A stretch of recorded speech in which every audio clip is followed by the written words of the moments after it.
consultas y llámanos al más 569 4904 0102 para solicitar tu pedido. León Green, alimentos y accesorios para mascotas.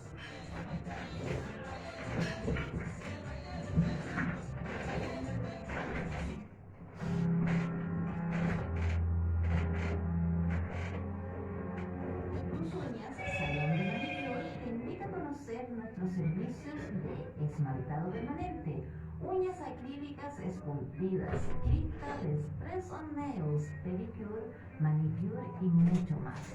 Nos encuentras en Avenida Isidoro Duvernet, 175, local 7, Galería El Quisco. En Instagram, tus-unas-studio.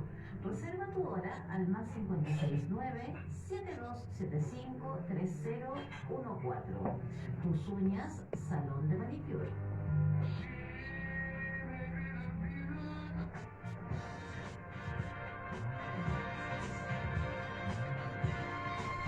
De nuevo, no me importa.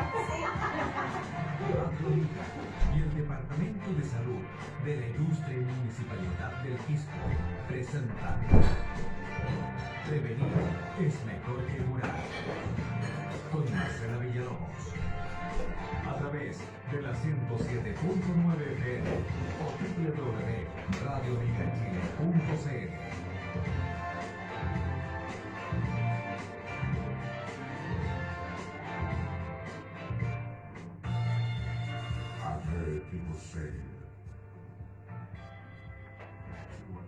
Hola amigos, muy buenas tardes. Nos estamos saludando acá. Marcela Villalobos en el micrófono, el señor Conde en los controles con nuestra edición de Prevenir es mejor que curar en Radio Amiga auténticamente comunitaria. Recuerden que nos pueden llamar si quieren al 35 247 4179 o escribirnos al WhatsApp más 569 7802 1107. ¿Cómo está usted, señor Conde? Buenas tardes. Hola Marcelita, muy bien, muy bien. Aquí un día más, un día martes, espectacular. Hay un sol radiante. Así es. Así que estamos, acuérdense que estamos en la 107.9 FM, estamos por www.radioamigachile.cl y también nos pueden ver por nuestra página de Facebook de Radio Amiga y del Conde de la Poesía. Así es. Oiga, ¿se acordará usted de nuestro invitado? Sí, por supuesto, sí, lo conozco. Bueno, había estado con nosotros hace un tiempo ya. Sí, lo conozco. Quizás un año más o menos. Más o menos, sí. Sí, Sí, más o pues. menos. Y el encargado, si no me equivoco, el encargado del Centro de Salud Mental Integral de acá de Quisco. Exactamente, él es uno de los integrantes del Sí. CESMI, Sí. que se llama ahora, porque Sí, porque tuvo una reestructuración en lo que antiguamente era el Quisco SAT, desde hace un tiempo que se llama CESMI, pero Juan Carlos Torres, claro. él se mantuvo en el equipo inicial. Él es encargado del área de rehabilitación, ¿cierto? Técnico en rehabilitación, sí. Y trabajamos con los temas de adicciones. Exacto, integrante del equipo de la unidad de alcohol y droga del Centro de Salud Mental. Así Claro. es. Y vamos a tratar un tema bien interesante hoy día, ¿cierto? Que es el peligro de las recaídas para las personas que deciden empezar un tratamiento, ¿cierto? Para estas adicciones. Correcto. Sí, la recaída efectivamente para muchas personas tienden a ser como un proceso en que se echó todo a perder, nada sirvió, Sí, perdimos hay el harto mito, tiempo, hay harto mucho mito con mito, eso, sí. creencia un poquito errada. Pero la verdad es que la recaída es un momento, un espacio que nos permite, un periodo que nos permite darnos cuenta un poco qué hicimos bien y qué hicimos mal. Ya. Corregir, aprender de los errores. Exactamente. No necesariamente una recaída es un periodo de un tratamiento mal hecho, sino que es proceso de periodo de evaluar, revisar que efectivamente hemos hecho mal. Por lo tanto, una recaída puede ser útil, nos puede ayudar. Lo ideal es que... Es como parte del proceso incluso, ¿no? Claro. Muchas veces uno tiende a... Bueno, lo ideal es que las personas no tengan recaídas. Ojalá. ¿Cierto? Claro, porque a veces cuesta mucho recuperarse, volver a ponerse de pie, en fin. Pero a veces una recaída, como tú dices, puede ser parte de un tratamiento. No, bueno, a los números que mencionaba ¿no es cierto? Nos pueden seguir escribiendo o llamando si alguien quiere dar un testimonio así al aire. ¿Ya? Pero mira, tenemos algunas consultas ya respecto a lo que estamos hablando, pero yo creo que retrocedamos un poquito, ¿no es cierto? ¿Cuánto se considera que una persona necesita un tratamiento? Es decir, ¿cuándo consideramos que esta persona ya tiene un problema con el alcohol o con la droga? Cuando ya se considera una adicción. Mira, efectivamente, hay que ver cuando la persona ya perdió un control sobre alguna sustancia. Cabe recordar que el consumo de la sustancia hoy día se clasifica como una enfermedad cerebral crónica ¿Ya? del comportamiento, ¿ya? Donde el sujeto va experimentando algunos cambios. La primera etapa dice que la persona, para poder clasificarse como que ya tiene un problema, es porque perdió el control. Es decir, en la primera etapa la persona dice, yo me tomo una copa y por lo cierto no continúo. Pero ya cuando la persona pierde el control, o sea, se toma una copa y ya no puede parar, Claro. y ahí estamos en presencia de una persona que efectivamente ya está en presencia de un problema, donde la enfermedad se activó. Y para llegar a esa etapa ya es porque han pasado harto tiempo, harto periodo de consumo. Ya, ¿ya? perfecto. O sea, una persona, aunque tenga características de mayor fragilidad, por llamarlo de alguna manera, del área emocional, no es que alguien se vuelva adicto tan rápidamente. No, va a depender del tipo de sustancia. Es que por ahí, Sí. por eso te lo preguntaba, porque todas estas drogas químicas que están proliferando en el último tiempo, ¿cierto? Una de las cosas que se dice, y me gustaría que me aclarara si está dentro de los mitos o las realidades, es que producen más rápidamente la adicción. ¿Es así? Es así. Ya. Produce más adicción, más rápida, digamos, la persona que engancha, y los daños son más graves también. Ya. ¿ya? La salud se ve bastante afectada. Mira, en el consumo de alcohol, por ejemplo, una persona, dependiendo de la edad en que comienza, pero imaginemos que una persona comienza a consumir después de los 20 años. Ya. ¿ya? Para poder desarrollar la enfermedad o para el consumo problemático, digamos, se tiene que demorar varios años. 18 años, 17 años, ¿no es cierto? Después de los 20 años. Y el rango va a variar dependiendo si la persona comienza antes. Ya, claro, cuando es muy precoz, Cuando digamos. es precoz. ¿No es cierto? Si partimos un niño a los 10 años, 12 años, esa enfermedad en el tiempo se va a cortar Sí. mucho. Pero no es lo mismo si una persona consume más que base, Claro. O esta otra que salió O ahora, el la Tutsi. Tutsi, claro. ¿no es cierto? Eso va a acortar los tiempos considerablemente. Y los riesgos, ¿no es cierto?, de desarrollar otras patologías y una enfermedad mucho más compleja van a estar mucho más presentes. Bueno, los riesgos son bastante más serios. El otro día estuvimos hablando con las chicas de.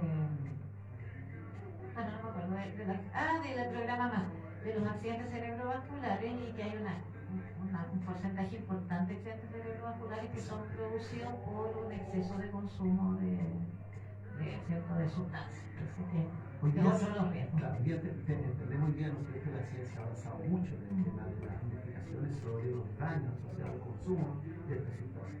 Por eso que hoy día se entiende, ¿no es cierto?, que es una enfermedad cerebral, es decir, ahí es donde se instala los daños, ahí es donde se instala la adicción propiamente, ¿no es cierto? Por lo tanto, todo esto que tú estás planteando, efectivamente, las drogas llegan al cerebro y hacen una cantidad enorme de daño. Y ahí está presente ese riesgo de poder sufrir un accidente cerebrovascular. Y cuando decimos ya que es un consumo problemático, así yo como abuelo pájaro diría, por ejemplo, cuando afecta el cómo me desenvuelvo en lo cotidiano, ¿cierto? Cuando de repente impide que vaya a trabajar incluso, o que desarrolle mi trabajo como corresponde. Pero también puede ser cuando siento esa necesidad imperiosa, porque en el alcohólico se llama el síndrome, bueno, el síndrome de Teresa se llama igual. Son variables que se dan juntas, se puede dar una primero, otra después, como cuando uno dice, ya, esta persona sí efectivamente tiene un problema. Mira, el consumo o el bebedor problemático, ¿no es cierto?, se clasifica o se define así porque la persona ya al momento de comenzar a beber ya no solamente está afectando su salud, digamos, que es una cosa súper importante, sino que ya está afectando su entorno. Como tú bien dices, ya no se está presentando al trabajo, y si se presenta, ya él va o va bajo los efectos de la sustancia porque le dio el día anterior o consumió el día anterior, va a lo mejor bajo los efectos y en la mañana, ¿no es cierto?, esta persona va a empezar a experimentar las crisis de abstinencia cuando el periodo de abstinencia. También está presente un problema económico, ¿no es cierto?, que se invierte mucho dinero en el consumo. También va a estar presente los conflictos que están asociados a su conducta, con el Conflicto familiar, por familiar, ejemplo. con el demonio más violento, más agresivo, va a tener problemas de tipo legal, porque ya no está respetando absolutamente nada, ¿no es cierto? Hay personas que bajo los efectos del alcohol, por ejemplo, dicen que manejan mejor. No. Y saben manejar, ¿no es cierto? Menos mal que eso ya incluso es mal visto decirlo, Como menos mal. como un Pero niñito. años era como una gracia decir eso, sí. Exacto. Pero mira Sí. los grandes accidentes que se han Sí, producido hoy día, ¿no es cierto? Sobre todo cuando el fin de semana largo, uno ve ahí como el parque rojo, ¿no es cierto? La cantidad de personas que sufren accidentes por su inestabilidad o por riña o porque los atropellan simplemente por ese estado, ¿cierto? Oye, y otra cosa que dentro de las preguntas que nos han llegado, ¿cierto? Aquí Pili nos pregunta si efectivamente es como una alianza como, ¿cómo me pone? Una alianza diabólica, drogas más alcohol. Efectivamente. Cuando hay un paciente usuario es atendido por una sustancia, claro, uno puede pensar que tenemos un mejor pronóstico, que estamos luchando contra uno, pero lo complejo es cuando se mezclan muchas sustancias. Estamos con presencia de alcohol y otras drogas como la cocaína. Debe existir alcohol y consumo también, hay gente que consume lo que se le pone por delante, ¿no? Exacto. Ahí hay un policonsumo, ¿ya? Pero mira, también está presente ahí muchas personas que están consumiendo fármacos, ¿ya? Entonces, Sí, esa es otra adicción claro, que es bastante más escondida, mucho más. que se producen de dependencia, personas post accidentes, por ejemplo, que tienen que consumir analgésicos potentes durante mucho tiempo y después se produce una dependencia. Yo diría en el periodo de la pandemia, ¿cierto? Donde estábamos muy restringidos en la salida, la calle y todo ese tipo de cosas. Ahí se hubo como una explosión en el consumo de los fármacos, de las Claro. pero también mezclado con alcohol. Sí, pues bastante, sí. Una Aumentaron los consumos en general en la pandemia. La gente engordó porque también aumentó el consumo de comida, que también es un tipo de adicción, ¿cierto? Que no es el tema nuestro ahora, pero también hay una adicción con las comidas. Nosotros en una de las ocasiones que vinimos al programa hablamos sobre el consumo de alcohol versus la pandemia del COVID. Sí, Había una justamente, serie de sí. mitos, Sí, que así estaba es. asociado a que el alcohol mataba el virus, etcétera, etcétera. Bueno, también estaban esos mitos.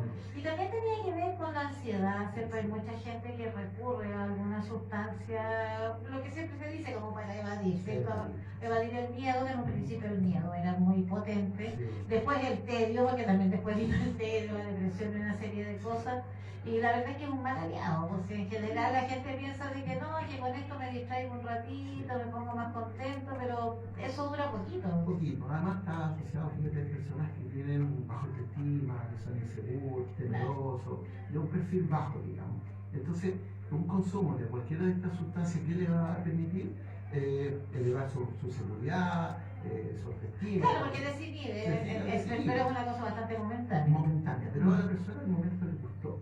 Además fue aceptado socialmente. Claro, además, sí. Entonces todos estos factores van permitiendo que la persona vaya creando una forma errada, equivocada de cómo enfrentar lo que le está sucediendo.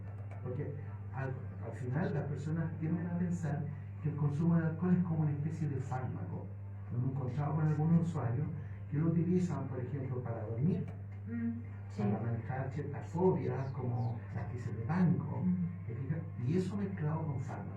Entonces, es una mezcla súper completa, sobre todo porque genera una gran dependencia. Sí. Y ahí estamos con un proceso complejo. Y riesgos ya más como clínicos, digamos, más físicos, por decirlo de alguna manera, como lo que mencionamos antes de la sede. Sí, porque lamentablemente, mira, algunos usuarios deben tener algunos procesos de desintoxicación por el periodo largo y una gran cantidad de sustancias que han ingerido.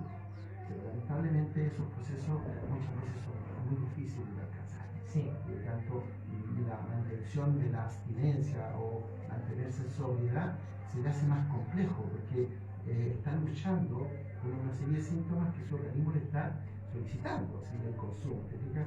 Esa persona que bebe y el día siguiente, en la mañana, está con su oración, con temblores, con vómitos, etc. Físicamente su cuerpo le está pidiendo. Claro, Entonces, sí. claro, no hay forma de evitar que lo puedan hacer si están con toda esa intoxicación. Justamente. Oye, y antes que vayamos a nuestro primer corte musical, Mario nos pregunta si los procesos de tratamiento para adicciones tienen que ser siempre voluntarios. Deben ser voluntarios. Ya. Recordemos que hay dos tipos Aunque de... sea menor de edad. Aunque Ahí, sea esa menor. parte la pongo yo. Sí, sí. Sí, aunque sea menor de edad, mira. No Ya. puede ser en contra de la voluntad de ellos, Ya. ¿te fijas? Por ley. Ya. Ahora, existen dos tipos de tratamiento, los ambulatorios y los residenciales. Sí. ¿Sí? Para que una persona se pueda considerar apto o que está en condiciones o reúne perfil para un tratamiento residencial, es cuando la persona perdió la capacidad de manejarse en forma ambulatoria, es decir, Ya. está consumiendo constantemente, no puede decir que no frente a diferentes situaciones que Ujú. están, digamos, complicadas. ¿Te fijas? Esa persona no tiene recursos personales para eso. Por lo tanto, se ve obligado a vivir un proceso de residencial porque ahí lo van a, digamos, a trabajar durante Claro. todo el tiempo, de todas las Lo van a crisis, contener en el fondo, una claro. contención mucho más especializada. Ambulatoriamente una persona mantiene ciertos recursos. Claro, Es sí. decir, puede trabajar, por ejemplo, puede quizás tener una relación con su familia un poquito mejor, se relaciona en la calle de una manera distinta, etc. Tiene todavía algunos recursos que le permiten desenvolverse en la calle, ¿ya? Pero lo otro, digamos, necesariamente debe vivir un tratamiento residencial. Sí, a mí ¿sabes? Lo que me hace como un poco de ruido es porque, no sé, por ejemplo, cuando una persona producto de demencia, por ejemplo, no sé, o que no, con alguna disminución de sus capacidades cognitivas, ¿cierto? Se puede pedir lo que llaman como la interdicción, ¿cierto?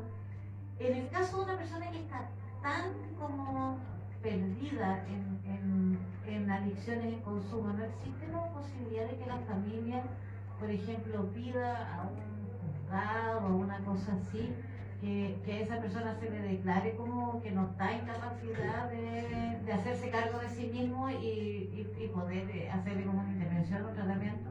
Sí, existe. Que ella no sería voluntario, No es obviamente, voluntario, claro. claro, se puede, pero ya es un proceso mucho más largo, porque Sí. ahí hay que... Bueno, hay que demostrar además hay que demostrar a claro. través de evaluaciones psiquiátricas, con una Mm. pericia, ¿no es cierto?, los informes hacia los juzgados, digamos, que van a determinar al final si la persona está o no en condiciones de manejar su vida de manera autónoma.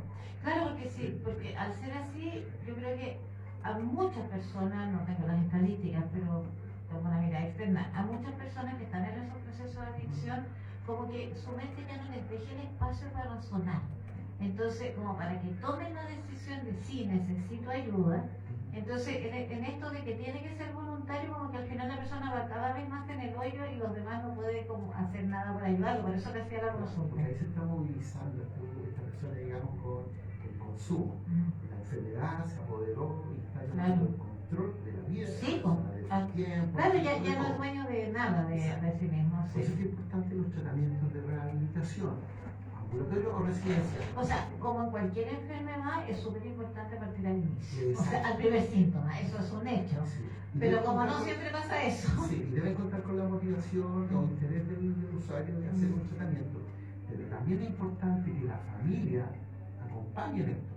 Que la Sí. familia intervenga. Porque fíjate, curiosamente, se tiende a pensar que el problema es del usuario, del que está viviendo el problema, pero el usuario está afectando el entorno familiar. Hablemos de una esposa, de una hija, de una madre, ¿no es cierto?, que está viviendo esta crisis constante porque el hombre llega bajo el estado de alguna sustancia, se puso violento, se puso agresivo, ¿no es cierto?, y con todos los miedos y los temores, esta familia va cambiando. Ya está atento a lo que vive cuando la persona llega o cuando está en la calle, cómo va a llegar, el problema económico, ya ha habido falta de respeto, entonces la violencia intrafamiliar se está haciendo presente ya en esa familia. Por lo tanto, es importante que la familia también entienda que debe buscar apoyo, porque su vida está cambiando. O sea, nosotros hemos visto usuarios que de repente su esposa o su madre, por ejemplo, trabajaban. y ahora tuvo que dejar de trabajar, porque tiene que cuidar su casa, tiene que cuidar a otro integrante de la familia, o porque ya ella o él psicológicamente ya no está apto, porque está con estados depresivos, está viviendo crisis de pánico. Se vuelve dependiente no solo de la sustancia, sino que de la vida. Ahí hablamos de la codependencia, que este Claro. fenómeno, ¿no es cierto?, que es lo que le afecta a cualquier persona que está al lado de una persona dependiente. Sí. ¿Sí? Un amigo, un familiar, un compañero de trabajo, porque todos se ven afectados. Se ven afectados, sí, porque cambia la dinámica. ¿Sí? Exacto, cambia la Sí. dinámica. Mira, Daniela nos pregunta si se hacen terapias a la familia para poder contener a estas personas que pasan a ser un poco víctimas de la situación. Nosotros en el Centro de Salud Mental Integral estamos desarrollando, ¿no es cierto?, dos talleres para los usuarios, que son los días miércoles, ¿no es cierto? Y esos talleres se aplican una serie de actividades, desde la psicoeducación, contención, y se les va enseñando a ellos sobre la enfermedad propiamente tal, ¿ya? Y también se van aplicando otras técnicas a nivel grupal. Y, perdón, eso los días viernes con los usuarios. Los días miércoles tenemos nuestros talleres con la familia. Con la familia. Claro, los días miércoles. Eso es del día 11 de la mañana, es una hora que trabajamos con ella, pero también es un espacio para acoger, un espacio Sí, para hablar de lo que le porque pasa. también lo pasan Lo mal, pasan y además mal. yo creo que se debe producir, a Dios gracias, nos ha tocado convivir cercanamente con alguien con algún problema de ese tipo, pero se me ocurre que se deben producir como sentimientos encontrados, ¿cierto? Porque ganas como de echarlo y arréglatelas tú porque ya me cabreaste, como se dice en buen chileno, pero también viene el sentimiento de culpa, porque más que mal es alguien a quien tú quieres, o sea, o es tu pareja, o es tu papá, o es tu hijo, o tu hermano, etcétera. Entonces, creo que debe ser un proceso también súper difícil para la persona que está al lado. Es Sí. esta lucha interna, que se produce Claro. lo que debo hacer y que de repente dice no lo puedo, digamos, botar a la calle. Pues. Claro, sí, pero Pero- también hay momentos en que la gente ya no puede más, claro. Exacto. Sí, Por eso así que es. la familia se altera,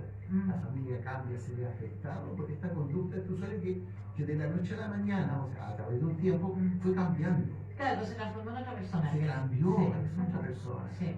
Y este cambio que ha sufrido esta persona está afectando a todos los integrantes de la familia. Mm. Imaginémonos a los adultos solamente, ¿no es cierto? Pero ¿qué pasa con los niños?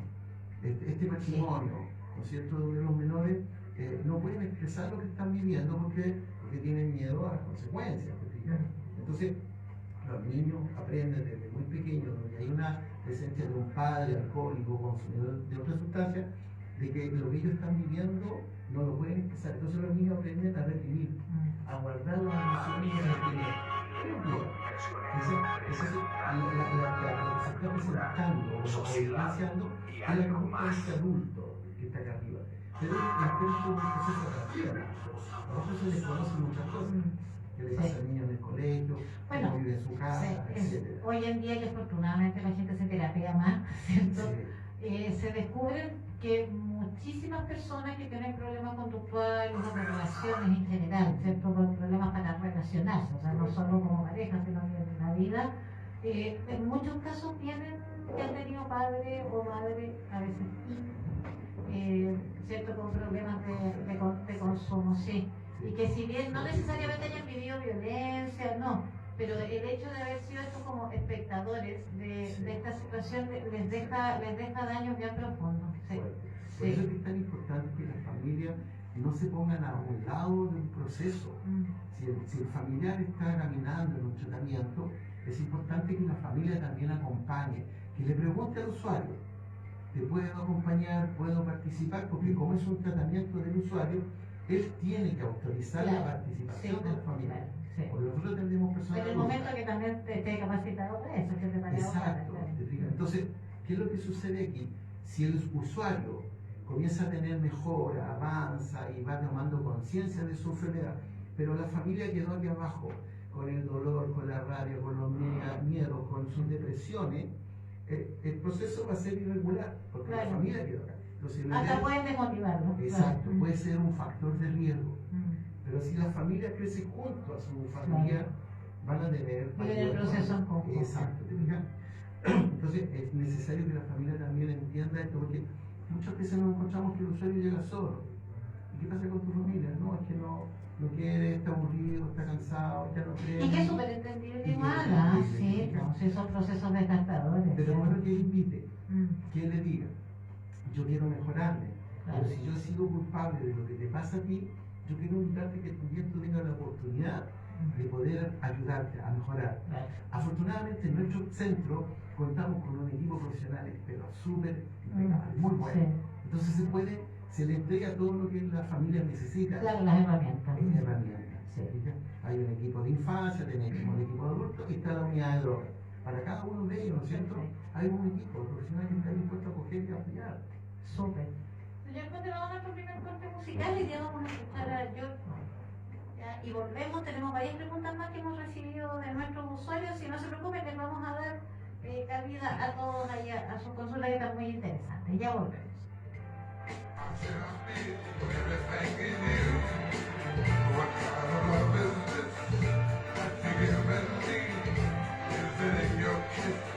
Escucha, prevenir es mejor que curar.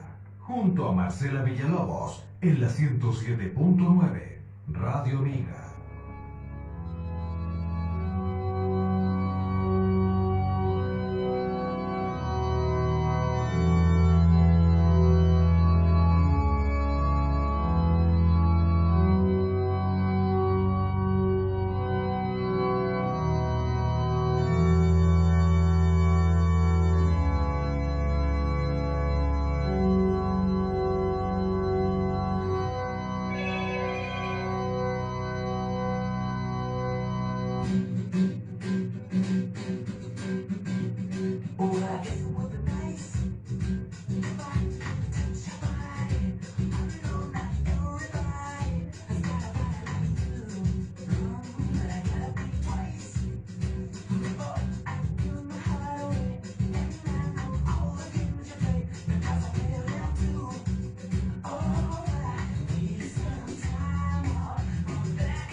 Por favor, mándale la información a la ¿ya?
107.9 Radio Líder. I heard people say. Ya, estábamos de vuelta. Estábamos conversando mientras con Juan Carlos, mientras escuchábamos a George Michael, siempre bueno, de que a veces hay dependencias que no son tan evidentes. Yo le contaba el caso de una persona que nunca en la vida lo vimos curado, ¿cierto? Nunca dejó de ir a trabajar, tampoco afectaba mayormente su dinámica familiar, pero él se dio cuenta que su mayor motivación de llegar a la casa todos los días después del trabajo no era ver a la familia, ver a su esposa, descansar, sino que era llegar a tomarse el pan de piscola que se tomaba todos los días. Ya que no quedaba borrado, no, pero él mismo se dio cuenta de que ya era una cosa que no podía evitar y a raíz de eso él mismo decidió dejar de tomar. Entonces, a raíz de eso viene algo que tiene que ver con una de las preguntas, ¿cierto? Que era que si era bueno o malo esconder las tentaciones, ¿cierto? Nos preguntaba Bonnie, dice aquí. Y otra que nos pregunta Susana, que habla de las malas influencias, o sea, los amigos y qué sé yo. Porque ¿qué pasó con esta persona que, para que no le siguieran insistiendo, porque era, pero ¿qué te va a hacer si tú tenés buena cabeza? Porque él nunca se vio curado delante de la gente. Entonces él empezó como a prepararse la bebida con la rodaja de limón, con hielito, para que pareciera que se estaba tomando un trago, para que lo dejaran tranquilo en el fondo. Entonces como que la sociedad no ayuda mucho también con estas decisiones. Sí. Mira, partamos por el tema de la influencia, Sí. las amistades, ¿no es cierto? Claro, las amistades que están en consumo nunca van a ser favorables para una persona que está en tratamiento, ¿sí? Porque las amistades siempre van a pretender que tú vuelvas al grupo. Sí. Las amistades van a buscar Estás algún... perdiendo un miembro. Exacto, entonces van a buscar mecanismos para que tú vuelvas al consumo, porque a veces eres simpático, eres agradable o también tienes recursos para aportar al consumo. ¿Te fijas? Yo Entonces, creo que esa es una de las razones más importantes, que el que se pone con la cuota.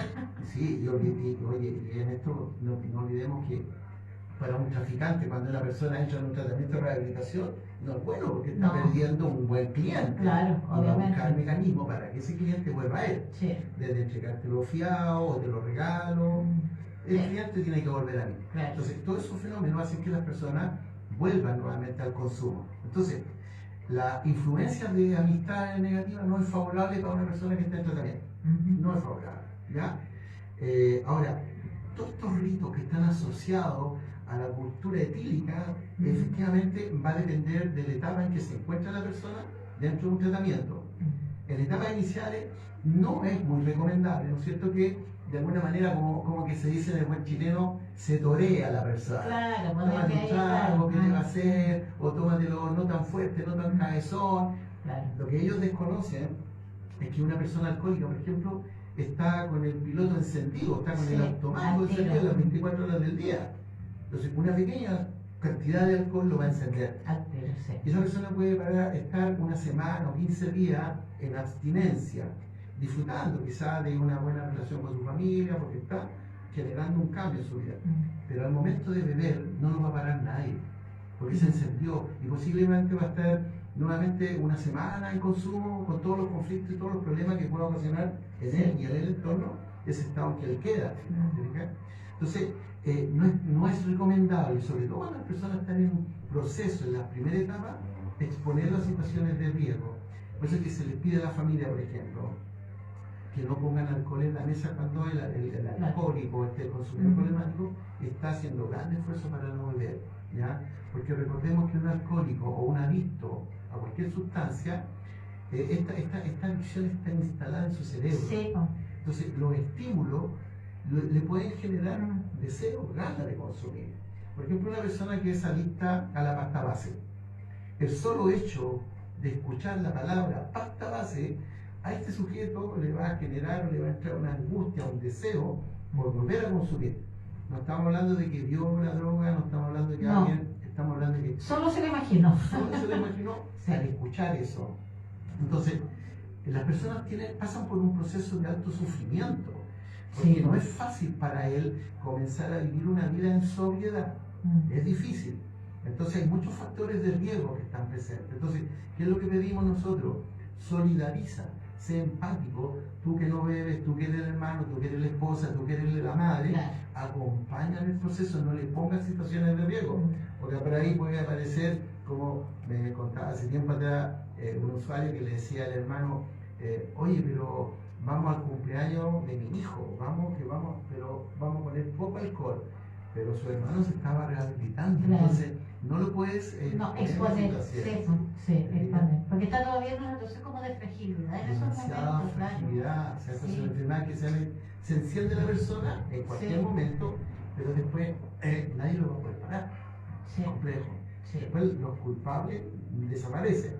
Así Ahí es. se atribuye la responsabilidad, pero ¿cómo no pudiste decir que no? Y aquí se busca en la persona que busque dentro de él la fuerza de voluntad, ¿cierto? Pero ¿cómo no tuviste la fuerza de voluntad para decir que no? Lo que pasa es que la droga lo primero que aniquila, que Es la destruye, voluntad, es la es voluntad. fuerza de voluntad. Efectivamente. Entonces tú le estás pidiendo que él busque algo que en él ya no existe. Claro. Porque la que no droga está. ya lo hizo mismo, Claro, lo destruyó. sí. Entonces, ¿qué es lo que digo yo a los usuarios cuando entran a los procesos y tienen cierta dificultad? Digo, mira, asume el proceso con buena voluntad. Entiende que tienes un problema que te está afectando a ti como primera persona. Y tienes que ser primero tú, segundo tú, tercero tú. Y después los demás. Porque si tú cambias, vas a beneficiar el A todo el entorno. resto, sí. ¿Te fijas? Pero primero tú vas a recuperar tu dignidad, vas a poder recuperar tu vida, ya vas a poder andar con la frente en alto y vas a desarrollar toda una serie de proyectos de vida. Porque en el consumo de la droga, ¿no es cierto?, la persona construye un proyecto de muerte. Nada gana, todo es Mira. pérdida. Qué fuerte, pero que es cierto lo que dijiste, Sí. sí, efectivamente, sí. Entonces, por eso es tan importante cuando las personas entran en los procesos de rehabilitación, porque su vida puede cambiar, porque la rehabilitación es posible. Por eso Sí. existimos todos O sea, estos sí. programas. ¿te fijas? O sea, siempre es posible, lo que pasa es que a veces es más difícil. Es más difícil. Claro, pero se puede siempre es hacer. posible cuando existen las ganas de hacerlo y también el apoyo, porque ahí contestaste otra de las preguntas que nos hacía Silvia y dice, ¿por qué fallan los tratamientos de rehabilitación? Bueno, por todas estas cosas que hemos hablado, son múltiples factores los que pueden influir en que un tratamiento falle. A veces es muy fácil, digamos, atribuir responsabilidad a los procesos, a los tratamientos, ¿te fijas? Pero los que trabajamos en el área de las adicciones, tratamos de hacer una lucha fuerte, constante, con lo que tiene que ver con las desmotivaciones, los factores de riesgo, y una serie de factores que pueden influir ahí. Sin embargo, el usuario tiene que hacer también esa lucha con todos estos factores que están desde fuera, que vienen desde las amistades, desde el ambiente laboral, desde la familia, y ahí hay una situación compleja, ¿no? Oye, Juan Carlos, y una de las funciones de ustedes también es como dejarles claro a la persona que es un tratamiento, todas estas vallas, todos estos obstáculos con los que se va a encontrar, como para que esté preparado, o sea, decirle, te puede pasar esto, o sea, no es que necesariamente le vaya a pasar, pero te puede pasar esto, te puedes encontrar con estas circunstancias, te puedes encontrar con estas tentaciones, como para que sepan, en el fondo, darles herramientas, me imagino, para manejar esa situación, esos conflictos. Claro, en la primera etapa que uno trabaja lo que es conciencia de enfermedad, Ujú. que la persona acepte Claro, y entienda asuma que está enfermo. exacto, que yo puedo, o sea, con algo hacer un tratamiento si digo, no, si yo no soy alcohólico. Claro, No, no, si si yo yo no no soy tengo ningún drogadicto, problema, no no tengo tengo ningún ningún problema. ¿Y por qué estás aquí? No, bueno, porque para dejar tranquilo a mi gente. Claro, ¿Te fijas? sí. Entonces, la persona tiene que partir dándose cuenta que tiene un problema. Y ese problema está asociado a esta sustancia que está consumiendo. Desde ahí para adelante comienza a dar grandes pasos, ¿no es cierto? Reconociendo que tiene un problema. Luego es identificar, ¿no es cierto?, todos estos factores de riesgo que están a su alrededor para evitar que efectivamente se vayan produciendo estas recaídas, ¿no es cierto? Identificar los factores protectores. Y en esos factores protectores entra la familia. Sí, Que súper acompaña, importante. que está ahí como también atento a la jugada de lo que está pasando, con las invitaciones, con la presión de algún familiar. Y o las de algún personas amigo. cercanas, no siempre Sí. una familia, a veces No. es un buen amigo, un buen Sí. compañero de trabajo, Aquí que se asume rescata buena y se valora eso, sí. porque fíjate que en estos procesos generalmente los amigos desaparecen. Son muy pocos los que acompañan así a un amigo que está hoy día tratando de salir adelante, son muy pocos. Entonces, cuando hay amigos buenos, positivos, que están ahí dispuestos Sí. a que se rescaten. Lo que pasa es que es una gran pega igual, Juan Carlos, o sea, porque si tú decides ayudar a una persona que tú le tienes estima, ¿cierto?, que está viviendo esta situación, es un compromiso que hay que tomar con mucha seriedad, porque no es algo que tú después te des cuenta, no, sabes que era mucho para mí, me voy. Porque eso puede ocasionar una recaída. O sea, si yo cuento contigo, Juan Carlos, tú eres mi amigo, yo te digo, sabes que yo tengo un problema con un consumo. Ya, y necesito que me apoyes, que me ayudes, ¿cierto? A no caer en la tentación, como le quieran llamar. Y cuento contigo, pues, y resulta que a las 2 semanas empezáis a desaparecer. Y a lo mejor con toda razón, a lo mejor te diste cuenta que no eras capaz. ¿Cierto? Que era mucho, que te estaba quitando parte importante de tu vida. Se pueden haber muchas razones que también son súper entendibles. Pero eso también se me ocurre que a mí me vuelve a quitar el piso, ¿no? Sí, y mira, esto uno debe entender que estas personas van construyendo una personalidad muy frágil, donde muchos factores pueden influir en esta posibilidad de una recaída.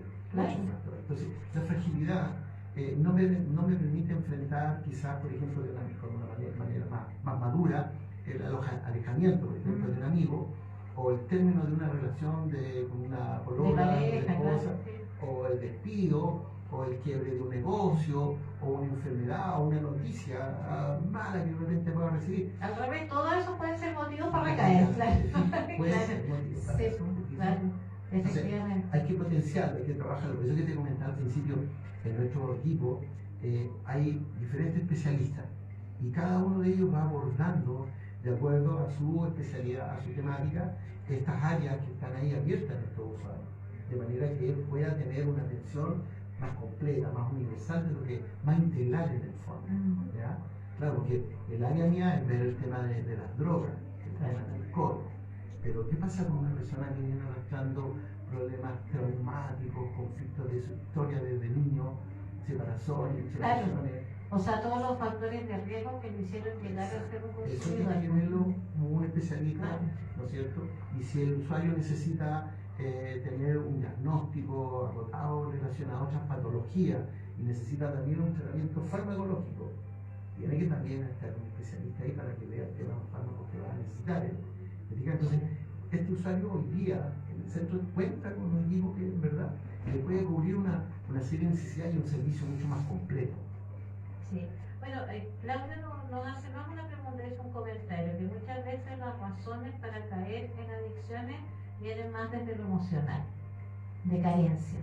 Sí, es que yo pienso que las adicciones Es una es causa multicausal. más. Sí, pues una causa más. Claro, son muchas razones, Sí. motivos que pueden llevar a una persona al consumo. No puede ser una sola. Sí. ¿Sí? Oye, una pregunta, Paola. Si hay personas que nunca recaen, o sea, hay personas en que el tratamiento lo hacen así, como se dice, por un tubo. Sí, ¿Y sí. de qué depende eso? ¿Del nivel de adicción en que estoy o también es multifactorial? También existen muchos Ya. factores. Ya. La persona a lo mejor tomó conciencia rápidamente de todos los daños, factores que están alterando su entorno, su vida, y entendió a través de conciencia de su enfermedad que tiene que empezar a avanzar. Y comenzó en un proceso de sobriedad donde le gustó, donde empezó a disfrutar las ganancias, los logros que estaba obteniendo, y se estableció en un buen vínculo con el tratamiento, ¿no es cierto?, donde asista sus controles regularmente, respeto con el tema de los fármacos, etcétera, etcétera. Y esto le ayudó a esta persona a desarrollar un proceso cada vez con mayores avances, estabilidad, y no logró tener, digamos, recaídas, porque avanzó, porque se dio cuenta, ¿te fijas? Pero hubieron una serie de fenómenos que fueron apoyándolo a él, ¿ya? Pero como decíamos al principio, no todos logran llegar al final de un proceso sin tener mucho peso. No, claro, o sea, de hecho se dice que las recaídas normalmente son parte del proceso, o sea, probablemente son las menos las personas que nunca recaen, ¿cierto?